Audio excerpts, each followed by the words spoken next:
सर्वांना हरिओम. शुकासारिखे पूर्ण वैराग्य जाचे, वसिष्ठा परी ज्ञान योगेश्वराचे. कवी वाल्मिका सारिखा मान्य ऐसा, नमस्कार माझा सद्गुरु रामदासा. श्रीमद दासबोध दशक 7वामध्ये आपण आज समास 7वा शिकणार आहोत. या 7व्या समासाचे नाव आहे साधन प्रतिष्ठा निरूपण. प्रपंचापासून परमार्थाला वेगळे काढायचे असेल तर ज्ञानाचा अभ्यास करायला हवा. प्रपंच वेगळी गोष्ट आहे, परमार्थ वेगळी गोष्ट आहे, पण आपण दोन्ही एकत्र करतो. समर्थ सांगतात की जर प्रपंचाला परमार्थापासून वेगळं काढायचं असेल तर ज्ञानाचा अभ्यास करायला हवा. प्रपंचात काय किंवा परमार्थात काय, ज्ञानाने ध्येय साध्य होते, पण प्रपंचातील ज्ञान आणि परमार्थातील ज्ञान यांच्यामध्ये फरक आहे. या दोन ज्ञानाचे स्वरूप, क्षेत्र आणि फळ भिन्न भिन्न आहे, वेगवेगळे आहे. परंतु आपण नित्याच्या सवयीने प्रापंचिक ज्ञान परमार्थामध्ये वापरण्याचा प्रयत्न करतो. एवढंच नाही तर आपण आग्रह धरतो, प्रापंचिक ज्ञानाने परमार्थामध्ये वावरतो. त्यावेळी विपरीत ज्ञान उत्पन्न होते. उदाहरणार्थ, आत्मबुद्धी पुरुषांनी ब्रह्मवस्तू आपले सर्वांचेच मूळ स्वरूप आहे असे आपल्याला निसंशयपणे सांगितले. मग ती ब्रह्मवस्तू कशी आहे याची आपण कल्पना करू लागतो. शब्द, स्पर्श, रूप, रस आणि गंध व विविध प्रकारच्या कल्पनांनी आपले अनुभव विश्व बनते. नाम आणि रूपांनी भरलेल्या दृश्य विश्वाचे ज्ञान होण्याआधी हे कल्पना विश्व उपयोगी पडते, पण स्थलातीत, कालातीत, निर्गुण, अदृश्य, अव्यक्त, अचिंत्य, असंग आणि अनंत असणारी ब्रह्मवस्तू जी आहे ती आपल्याला इंद्रियांनी आणि केवळ कल्पनांनी आकळता येत नाही, समजून घेता येत नाही. मीपणाच्या पार्श्वभूमीवर जिवंत असणारे आपले प्रापंचिक ज्ञान हे द्वैताने भरलेले असते. त्याने ब्रह्म कसे बरे हस्तगत होईल? जिथे द्वैत आहे तिकडे ब्रह्म नाही. आणि ब्रह्म म्हटलं की द्वैत गेलं. अद्वैताचं नाव ब्रह्म आहे. ब्रह्मामध्ये वृत्तीला शिरकाव नाही, मीपणाला वाव नाही, कल्पनेला स्थान नाही. सगळी घाण करणारा मीपणा नाहीसा करून विवेकाच्या बळावर दृश्यातील वस्तूला बाजूला सारून कल्पनेचा खेळ थांबवून आपण स्वतः ब्रह्म होऊनच ब्रह्मज्ञान प्राप्त करून घ्यावे. सध्याचे आपले दृश्य विश्वाचे ज्ञान आहेपणाचे आहे, म्हणजे वस्तू अशी आहे, वस्तू तशी आहे असे ते आपल्याला दृश्य विश्वाचे ज्ञान सांगते. पण ब्रह्मवस्तू इंद्रियाच्या पलीकडे असल्यामुळे तिचे वर्णन नाहीपणाने करावे लागते. ती ब्रह्मवस्तू अशी नाही, ती ब्रह्मवस्तू तशी नाही, अशा रीतीने नाहीपणाने ब्रह्मवस्तूचे वर्णन करावे लागते. दृश्य विश्वाला कल्पनेची मर्यादा आहे, पण ही कल्पना ब्रह्मवस्तूला आकलन करू शकत नाही. कल्पना तिच्यापर्यंत पोहोचू शकत नाही. तेथे ती शून्यवत होते, म्हणजे लटकी पडते. कारण ब्रह्म मुळातच निर्विकल्प आहे. तरी देखील आपण कल्पनाच करू लागलो, ब्रह्माबद्दल आपण कल्पनाच करू लागलो तर ते कल्पनेच्या आवाक्यात येत नाही, कारण त्याचं स्वरूपच निर्विकल्प आहे. मनाला त्याची ओळखच होत नाही. उलट आपण जर कल्पना करू लागलो ब्रह्माबद्दल तर भ्रम मात्र निर्माण होतो. जी वस्तू डोळ्यांना दिसत नाही, मनाला भासत नाही, अशा त्या न भासणाऱ्या आणि न दिसणाऱ्या ब्रह्माला ओळखायची तरी कसे, हा प्रश्नच आहे. मनाला तर आकार पाहण्याची सवय आहे आणि ब्रह्माला आकार नाही. म्हणून ब्रह्म पाहायला गेलेले मन शून्याकार होऊन जाते. कल्पनेने ते पाहायला गेले तर कल्पना लटकी पडते आणि सगळा अज्ञानाचा अंधार अनुभवाला येतो. ब्रह्म काळे आहे असे कल्पनेला वाटते, पण ब्रह्माला तर कोणताच रंग नाही. मग येथे अशी अडचण येते की जर ब्रह्मवस्तूला अमुक एक स्पष्ट रंग नाही, ज्याला अमुक एक रूपही नाही आणि जे भासाहून निराळेच आहे, त्याचे ज्ञान मिळवायचे तरी कसे? जे दिसत नाही अशा अदृश्याची ओळख मनामध्ये फार काळ टिकत नाही आणि तसे करण्याने उगीच श्रम मात्र होतात. जी अदृश्य गोष्ट आहे तिची ओळख आपल्याला कशी होणार? आणि कल्पनेने केली तरी पण ती फार काळ टिकत नाही. उलट आपल्याला श्रम होतात. जो निर्गुण असून गुणातीत आहे, जो अदृश्य आणि अव्यक्त आहे, जो अचिंत्य असून चिंतनातीत आहे, तोच परमपुरुष होय, तेच ब्रह्म होय. या संबंधी एक श्लोक आलेला आहे. तो असा आहे: अचिंत्याव्यक्तरूपाय निर्गुणाय गुणात्मने समस्त जगदाधार मूर्तये ब्रह्मणे नमः. अर्थात त्याचा अर्थ असा आहे: अचिंत्य, अव्यक्त, निर्गुण, गुणात्मा, सगळ्या विश्वाचा आधार अशा ब्रह्ममूर्तीला मी नमस्कार करतो. पण जे अचिंत्य आहे त्याचे चिंतन कसे करावे? जे अव्यक्त आहे त्याचे स्मरण कसे करावे? जे गुणरहित आहे त्याला कसे ओळखावे? जे डोळ्यांनी दिसत नाही, मनाची धाव तिथपर्यंत पोहोचू शकत नाही, त्या निर्गुणाला पाहणे कसे बरे शक्य आहे? जे कशाला चिकटलेले नाही, म्हणजे जे निस्संग आहे, त्याची संगती कशी करावी? जेथे कोणताही आधार नाही ते वस्ती कशी करायची? व जेथे शब्द हार मानून मागे फिरतात, शब्दांचा त्या ठिकाणी पराभव होतो, त्याचे वर्णन कसे करायचे? अचिंत्याचे चिंतन करायचा आपण प्रयत्न केला किंवा निर्विकल्पाची कल्पना करू लागलो व अद्वैत ब्रह्माचे ध्यान करू लागलो तर द्वैताचा जोर वाढतो. अशा परिस्थितीत त्या परब्रह्माचे ध्यानच करण्याचे सोडून द्यावे किंवा चिंतन करणे बंद करावे म्हटले तर अनेक मोठमोठे संशय उत्पन्न होतात. ध्यान किंवा चिंतन करणे जर आपण सोडूनच दिले तर मग ब्रह्मवस्तू कशी प्राप्त होणार आणि अंतःकरणात शाश्वत समाधान कसे लाभणार? या प्रश्नांची उत्तरे देताना वक्ता असे म्हणतो की आपल्या मनाला जशी सवय लावावी तशी लागते. ब्रह्मचिंतनाची सवय जर मनाला लागली तर कालांतराने ब्रह्म साक्षात्कार होईल.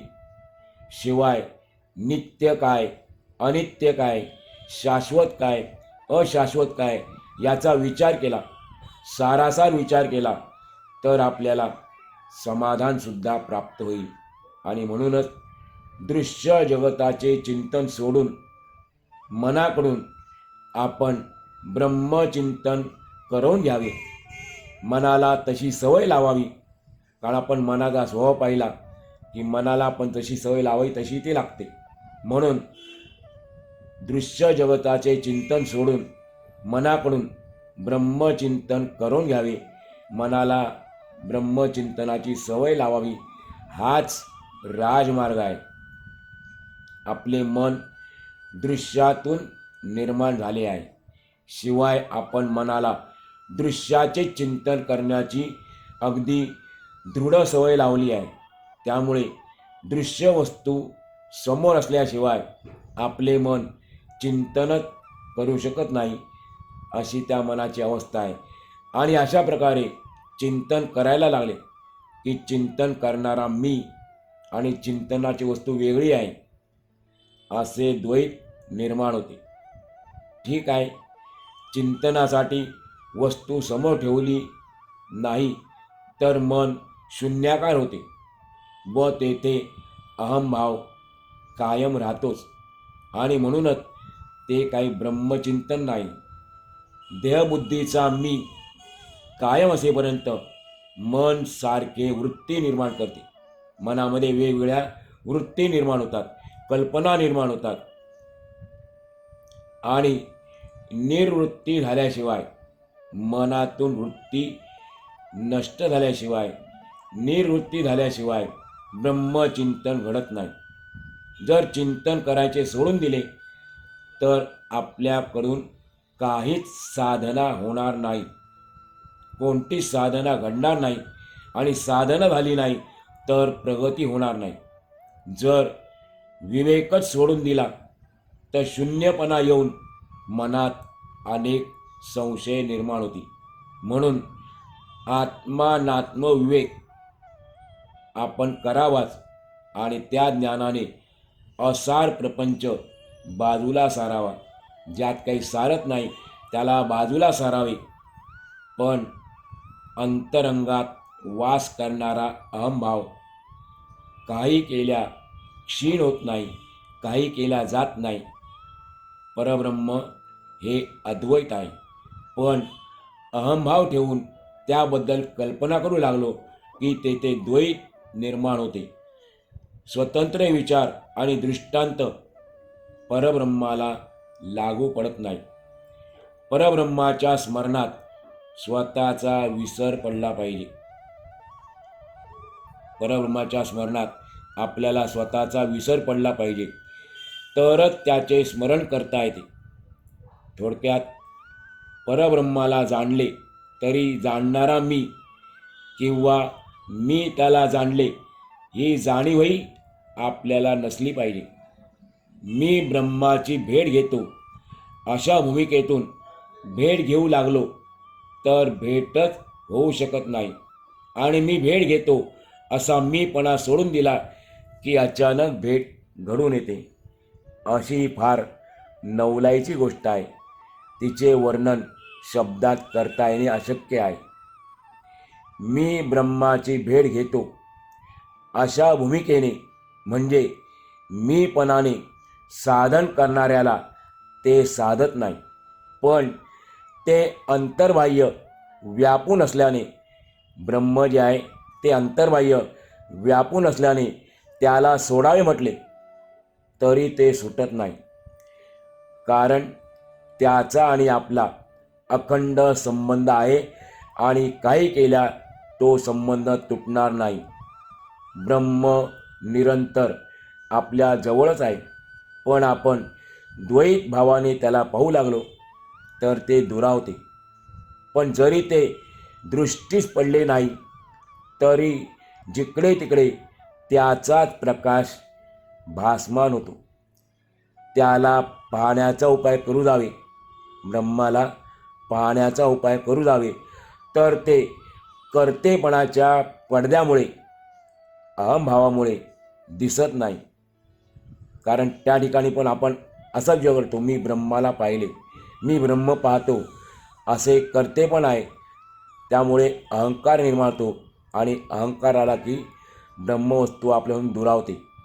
हे कर्तेपण सुटले तर मात्र तोच खरा उपाय होऊन ते ब्रह्म सर्वत्र प्रकाशू लागते. मग ब्रह्म काही समजत नाही असे खरे अगदी अंतःकरणातून वाटते. त्यावेळी ते समजते. ज्याला असं वाटतं की मला ब्रह्म समजत नाही, त्यावेळेला त्याला ते समजले असे समजायचं. पण मला ब्रह्म समजले असे जेव्हा वाटते, त्यावेळी ते मुळीच समजलेले नसते. ब्रह्माचे ध्यान धरता येत नाही, कारण ध्यान धरणे ही मनाची वृत्ती आहे. मनानेच आपण ध्यान करतो एखाद्या गोष्टीचं. काही वेळेला आपण जाणीवपूर्वक करतो, काही वेळेला आपण जाणीव नसताना देखील आपलं ध्यान सुरूच असतं मनामध्ये. बऱ्याच वेळेला आपल्यालाही कळत नाही की आपण बसलो कुठे आहे आणि आपलं ध्यान काय चाललेलं आहे, हे आपल्यालाही कळत नाही. तर सांगण्याचं तात्पर्य काय की ध्यान करणे ही मनाची वृत्ती आहे, त्याचे चिंतनही करता येत नाही. ध्यान करणे आपली ही मनाची वृत्ती आहे, त्याचे चिंतनही करता येत नाही, कारण ते संपूर्णपणे गुणरहित आहे. ब्रह्म पाण्यासारखे म्हणावे तर ती उपमा अपुरी पडते, कारण ब्रह्म निर्मळ आणि निश्चळ आहे. निर्मळ याचा अर्थ स्वच्छ असा जरी आपण घेतो तरी पण तो संपूर्ण अर्थ सांगू शकत नाही. निर्मळ या शब्दामध्येच अर्थ भरलेला आहे. नि उपसर्ग आहे आणि मळ शब्द आपल्याला माहिती आहे. तर निर्मळचा अर्थ आहे ज्याच्यातून मळ निघून गेला आहे, ज्याच्यातून दोष निघून गेले आहेत. आध्यात्मिक भाषेत ज्याच्यातून दोष निघून गेलेले आहेत त्याला म्हणायचं निर्मळ. एखादा कपडा धुतल्यानंतर तो स्वच्छ होईल, पण निर्मळ होईल सांगता येत नाही. कुठे एखादा डाग पडलेला असेल तर तो निर्मळ कसा होईल. परंतु ब्रह्म मात्र कसा आहे, निर्मळ आहे आणि निश्चळ आहे. संपूर्ण विश्व जरी पाण्यात बुडाले, भिजून गेले, तरी देखील ते भिजणार नाही, कोरडेच राहील. ते प्रकाशासारखे नाही. ब्रह्म जे आहे ते प्रकाशासारखे नाही आणि अंधारासारखे सुद्धा नाही. म्हणून ते कशासारखे आहे ते तरी कसे सांगावे. ब्रह्म नेमकं कशासारखं आहे तेही सांगता येत नाही. येथे अडचण अशी आहे की आपल्याला ज्याचा परिचय आहे त्या दृश्य विश्वातील कोणत्याही वस्तूसारखे ब्रह्म नाही. ते कधीच दृश्याच्या पातळीवर येत नाही, कारण का ते अदृश्य आहे. मग अशा ब्रह्माकडे लक्ष देऊन ध्यान किंवा चिंतन करायचे कसे, जे दृश्याच्या पातळीवर येत नाही. अशा ब्रह्माकडे लक्ष देऊन ध्यान किंवा चिंतन करायचे म्हटले तर ते कसे करायचे. एकाग्र होऊन चिंतन करायचा प्रयत्न केला, जर आपण त्यातूनही एकाग्र होऊन चिंतनाचा प्रयत्न केला तर मनापुढे काहीच येत नाही.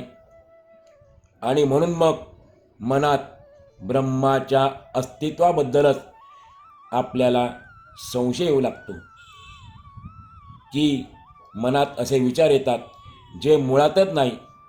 त्याला काय पाहायचे, ते निश्चित कोठे आहे माहीत नाही, मग त्याला कोठे शोधायचे, असे अनेक प्रश्न निर्माण होतात.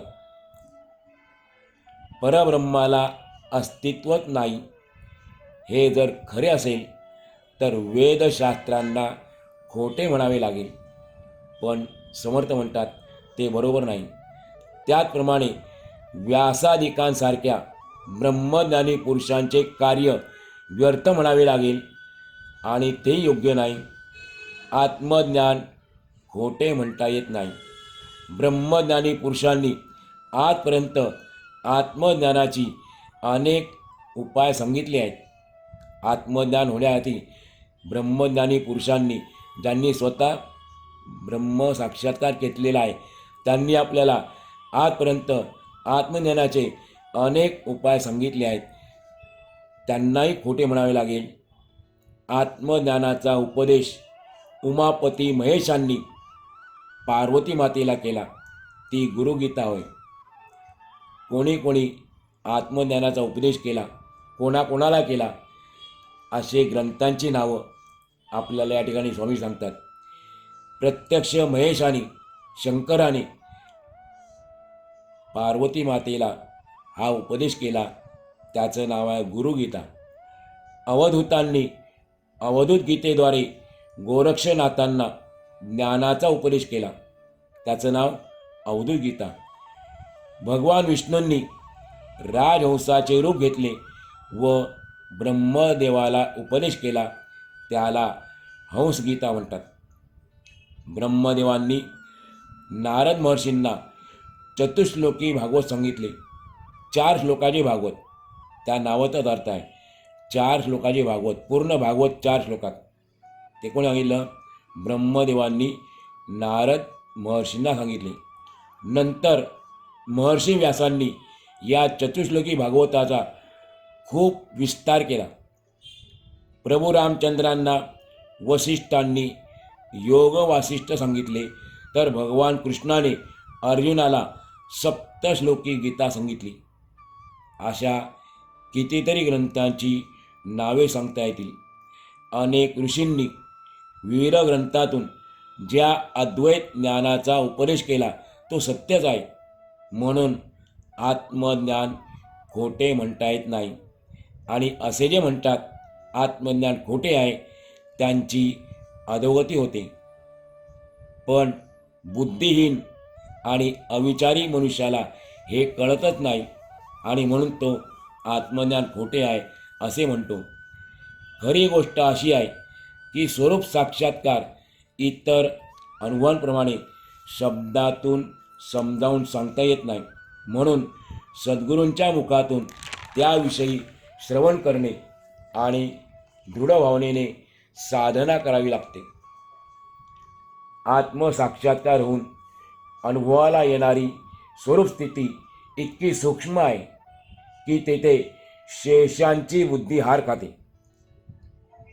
ज्याच्या मस्तकावर ही पृथ्वी आहे, ज्याच्या शय्येवर भगवान विष्णू स्वतः शयन करतात, त्या शेषाची बुद्धी तिकडे हार खाते.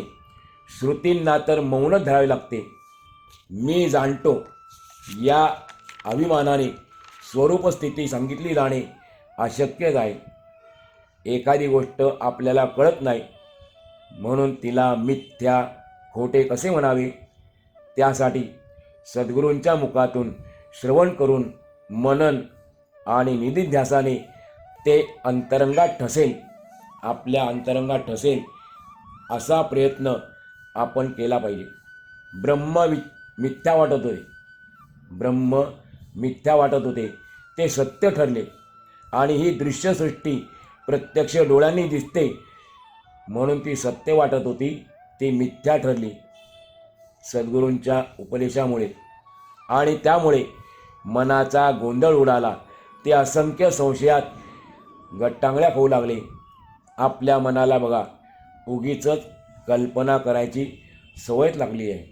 परंतु मन जी कल्पना करते, ज्याविषयी कल्पना करते ते ब्रह्मस्वरूप नव्हे. अशा रीतीने कल्पना लटकी पडली की मग मीपणा जोर धरतो. त्यामुळेच मनात अनेक संदेह निर्माण होतात. म्हणून मीपणाचा मार्गच सोडून द्यावा. मीपणाच्या मार्गाने जाऊ नये, समूळ भंग करून टाकावा. मीपणा कायमचा सोडून द्यावा आणि त्यासाठी सत्पुरुषांच्या संगतीत राहावे. पण मीपणा कसा जाणार? त्याग कसा करणार? कारण मी पण शस्त्राने तुटत नाही. दगडाने फोडावं म्हटले तर फुटत नाही.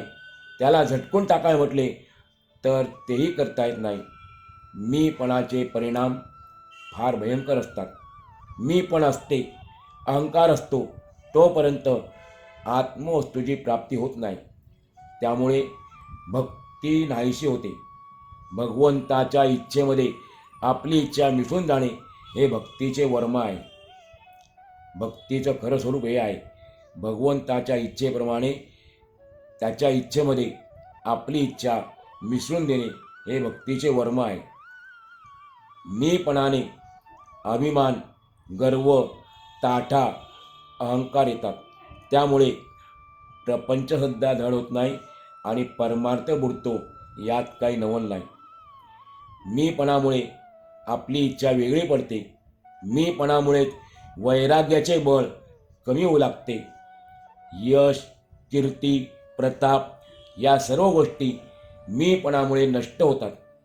मीपणाने दीर्घकाळ असलेली मैत्रीसुद्धा तुटते.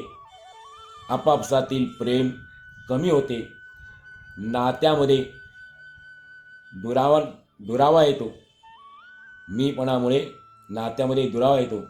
माणसाच्या अंगी मीपणाचा अभिमान चिकटतो आणि त्यामुळे भांडणे निर्मावतात. मीपणामुळे समूहातील परस्परांची ऐक्यता. मीपणाचा दोष काय? मीपणाचा एक परिणाम काय? समूहातील परस्परांची ऐक्यता विध्वंस पावते. अशा प्रकारे मीपणा जीवनाच्या कोणत्याही क्षेत्रात कोणालाच सहन होत नाही. मग भगवंताला तरी कसा सहन होईल?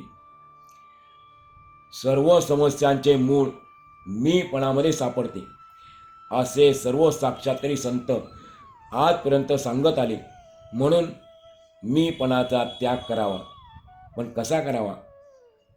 ब्रह्माचा अनुभव कसा घ्यावा आणि कोणत्या प्रकारे समाधानाची प्राप्ती करून घ्यावी? समर्थ या 3 प्रश्नांची उत्तरे देताना सांगतात. मीपणा म्हणजे काय हे नीट समजून घेऊन त्याग करावा. मीपणा म्हणजे काय आपल्याला समजलं पाहिजे आणि नंतर त्याग करायचा. आपण ब्रह्माशी तदाकार व्हावे, म्हणजे ब्रह्मस्वरूप होऊन ब्रह्माचा अनुभव घ्यावा आणि माझेपणाने कोणत्याही दृश्य वस्तूमध्ये चिकटून जाऊ नये.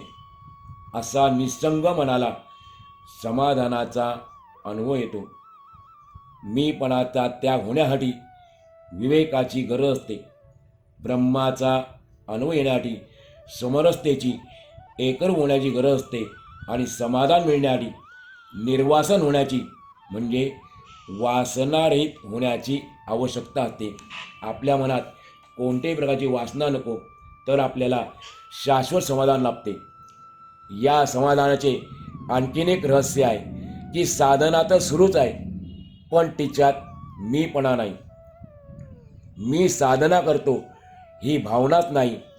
अशी साधना करणाऱ्या साधकाला अलौकिक समाधान लाभते आणि असा साधक खरोखरीत धन्य आहे. देहबुद्धी आहे तोपर्यंत मीपणा असतोच. मीपणा असतो तोपर्यंत मी साधना करतो ही भावना असते आणि साधनेत वाढ होत गेली की मीपणा क्षीण होत जातो. साधना पण जशी वाढवावी तसं आपला मीपणा कमी होत जाईल. देहबुद्धी क्षय होऊ लागते. साधना परिपक्व झाली, फळाला आली की तो स्वरूप साक्षात्काराशी तदाकार होतो आणि राम हमारा जप करे हम बैठे आराम अशी त्याची विलक्षण अवस्था होऊन जाते. ज्याचा मीपणा गेलेला आहे त्यासंबंधी सांगितलं. राम हमारा जप करे हम बैठे आराम अशी त्याची अवस्था होऊन जाते. मी तर आता ब्रह्म झालो आहे, मला साधनेची गरज काय असे जो मनात आणतो त्याला विविध कल्पना घेरून टाकतात. वास्तविक ब्रह्मस्वरूपामध्ये कल्पना टिकू शकत नाही. असे असूनही तेथे कल्पनेचा शिरकाव झाला तर जो खरोखरच साधू असतो तो कल्पनेचे मूळ शोधून काढून कल्पनाच समूळ नष्ट करतो. स्वामीजी सांगतात, जो निर्विकल्प आहे त्याची आपण कल्पना करावी, पण मी कल्पना करतो ही भावना त्या ठिकाणी नसावी. याप्रमाणे वेगळे न राहता परब्रह्म वस्तूशी ऐक्य झाले की आपोआपच मीपणाचा त्याग घडतो. यातील रहस्य असे आहे की ज्याला ती ब्रह्मविद्या प्राप्त होते तो देहात असून नसल्यासारखा होतो. जो दक्ष म्हणजे सावध आहे तोच खरोखर हे रहस्य जाणतो. निर्विकल्प ब्रह्माची कल्पना करता करता त्या ब्रह्माशी स्वाभाविकपणे जेव्हा ऐक्य होते तेव्हा कल्पनाच उरत नाही. अशा रीतीने अद्वैत ब्रह्माशी एकरूपता झाली की साधन करीतच जावे, साधन सोडू नये. राजा राजपदावर आरूढ झालेला असतो, मग तो स्वतः प्रत्यक्ष काही करत नाही, पण त्याच्या सत्तेने आपोआप राज्यातील कारभार सुरळीत चालू असतो. त्याप्रमाणे आपण ब्रह्मरूप बनून साधना करीतच जावे. साधना ही देहाची क्रिया आहे. ती देहाच्याद्वारेच घडत असते आणि आपण तर सर्वता देह नाहीच. त्यामुळे साधना करूनही आत्मज्ञानी पुरुष सहजच अकर्ता होऊन राहतो. आपण देहच आहोत ही भावना जोपर्यंत असते तोपर्यंत साधन करणे किंवा सोडणे या क्रियांना अर्थ असतो. ब्रह्मस्वरूप झाल्यामुळे जो पूर्णपणे संदेहरहित होता त्याला ना देहाचे भान राहते ना साधनाची आठवण राहते. देहात असूनही विधेय अवस्था भोगणे ते आलाच म्हणतात. चिकाटीने आणि सातत्याने उत्तम साधना झाल्याशिवाय जर ब्रह्माकारता प्राप्त झाली तर देहाचे ममत्व चिकटण्याचा संभव असतो. ब्रह्मज्ञानाच्या खाली आळस बळावतो, स्वार्थाला विचार मनात येतो, ध्यानाच्या नावाखाली झोप लागते आणि मुक्तपणाच्या नावाखाली स्वैराचार बळावतो. निरूपणाच्या निमित्ताने दुसऱ्याची निंदा करते. सुखसंवादाच्या नावाखाली वादविवाद करण्याची प्रवृत्ती वाढते आणि व्याप वाढल्यामुळे अंगी अभिमान जडतो. मग असा मनुष्य म्हणू लागतो की आता ब्रह्मज्ञान झाल्यावर साधनांचे वेळ कशाला. परंतु ब्रह्मज्ञान जरी झाले तरी देखील साधन करीतच जावे. स्वामी सांगतात, एखाद्या मनुष्याने स्वतःच्या हातातील शस्त्राने स्वतःवरच वार केला तर तसे केल्याने तो स्वतःच आपला घात करून घेतो. उपायाचा अपाय होतो. तो असा उलटेपणाने वागले असता मनुष्य स्वहिताला मुक्तो. म्हणून जर साधन सोडले तर मुक्त म्हणत बंधनाला कारण होते. त्याला असे वाटते की आपण सिद्ध झालो असतानाही जर साधन केले तर सिद्धपणा आपल्या हातातून निसटून जाईल. या भयाने त्याला साधन करासे वाटत नाही. साधन केले तर हा सिद्ध नाही, साधक आहे असे लोक म्हणतील याची त्याला फार लाज वाटते. पण त्याला हे माहीत नसते की ब्रह्मादिक देवसुद्धा साधन करीत असतात. समर्थ सांगतात, आत्तापर्यंत जे सांगितले ते सगळे देहबुद्धीचे चित्र आहे. जो विद्या संपादन करतो त्याच्याच मागे विद्या जाते. केवळ अभ्यासाने अथवा साधनेने ब्रह्म हस्तगत होते. हे सर्व ऐकल्यावर चतुर चाणाक्षी होता प्रश्न विचारतो की आपण सांगता अभ्यास करा पण कोणता अभ्यास करावा. ते परमार्थाचे साधन आम्हाला कृपया सांगावे. या प्रश्नाचे उत्तर पुढील समाजात दिले आहे ते आपण एकाग्र चित्ताने ऐकावे असे आपल्याला समोर सांगतात. या ठिकाणी आपण आजचा पूर्ण करूया.